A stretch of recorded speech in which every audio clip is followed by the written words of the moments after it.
C'est très complémentaire des cours académiques parce que d'une part, on a les concepts, hein, on parlait tout à l'heure de développement durable, de RSE, de parties prenantes, d'indicateurs RSE, et on les applique concrètement dans le cadre du jeu et c'est là où on peut soit le faire avant pour inciter justement les étudiants à comprendre ces enjeux-là, ou au contraire, après le cours académique, pour mieux appliquer, pour les intégrer vraiment dans des projets de tourisme durable.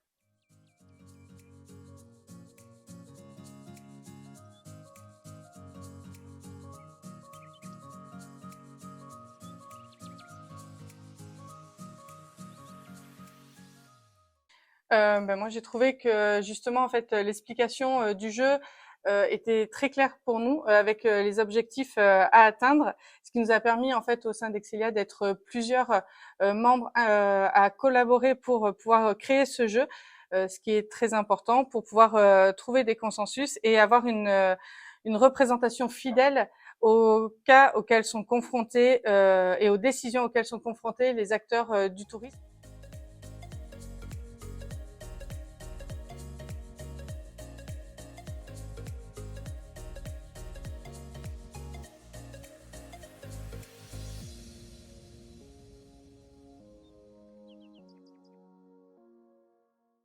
Bah écoute, on se prend très vite au jeu. Je trouve le jeu assez intuitif et puis j'ai beaucoup aimé la partie qui est à la fois, voilà, on défend son propre projet et puis on a envie d'aboutir au résultat le plus optimal possible, mais en même temps on collabore au projet des autres.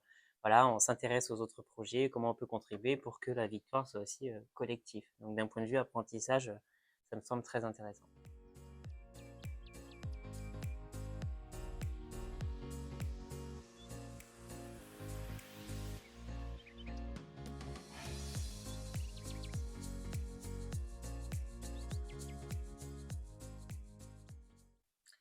C'est une bonne question.